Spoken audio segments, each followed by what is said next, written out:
Hi everyone, Happy New Year. It seems a long time ago now. I'm going to try and share the screen. And here we go. Okay, everyone got that okay.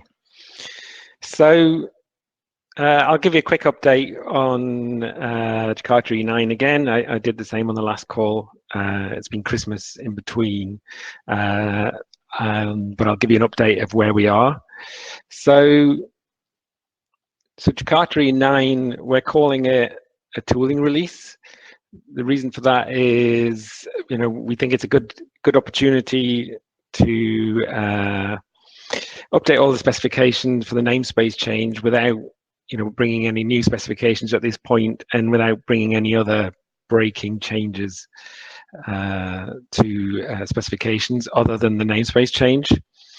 And this is really to give opportunities for tools like IDEs to build some tools around moving from JavaX to Jakarta. Also gives people like Pyara and others to explore how we can provide compatibility for old applications that are still running in the namespace on our runtimes. And the advantage of Jakarta EE, Java EE, is it's a managed runtime, and it may give us opportunities to mitigate some of the namespace change issues. And because it will be a stable platform with no other breaking changes, then developers out there can also use this as a target for their application migration.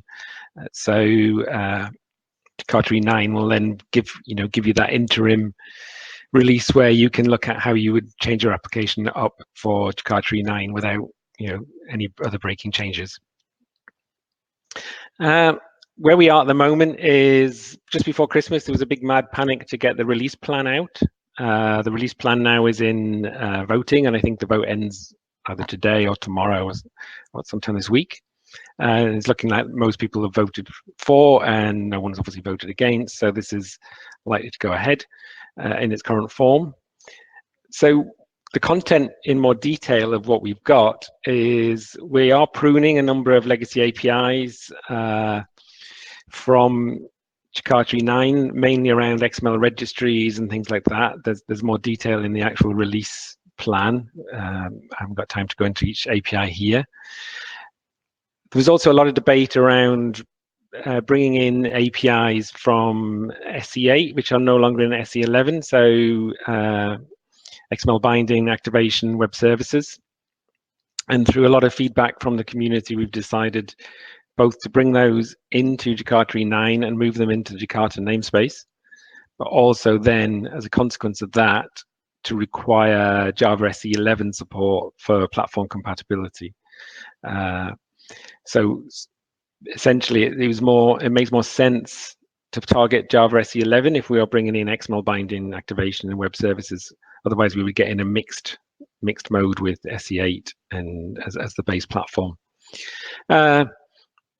Individual APIs, as I've said on the slide, they will be released in a format suitable for use with JDK8. So what that essentially means is they'll be compiled JDK8 source compatible, and class file compatible. So you'll be able to use them in JDK8, but the actual runtimes that want certification will need to certify on Java SE11.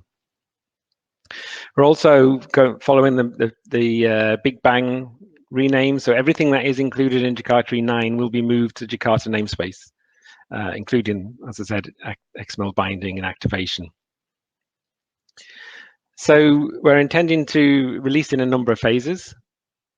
Again, there's a lot of detail in the release plan that goes into waves and which APIs will be first. But in general, we're looking to get release candidate API jars in the Jakarta namespace onto Maven Central as soon as possible. So as soon as an API jar has been moved to the namespace, they're able to push out release candidate API jars without going through like formal review and those sort of things. Really, so that we can get it into the hands of people that want to play with these, see if they work. Also, to get it into the later APIs that come along, we'll need obviously something in the Jakarta namespace for all our dependencies, so that they can, move their API jars into the Jakarta namespace. So you should see API jars appearing in Maven Central pretty soon. And each individual spec can, when it's ready, it can release its final at any time. You don't need to wait for the full platform, subject to the normal Eclipse Foundation specification process. Again, Eclipse Glassfish will start as soon as these API release candidates start appearing in Maven Central. Also, we do have a staging as well.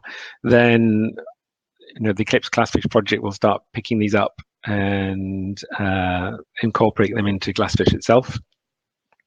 And then, when we've got all of them sort of done, we intend to create a full platform release candidate. And that full platform release candidate will, obviously call both web profile and full profile, include the API jars, a compatible implementation, and the TCKs. And at that point,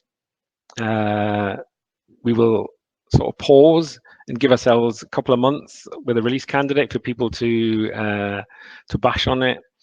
And if there's any problems, that'll give us a breathing space to fix anything before final release in 2020.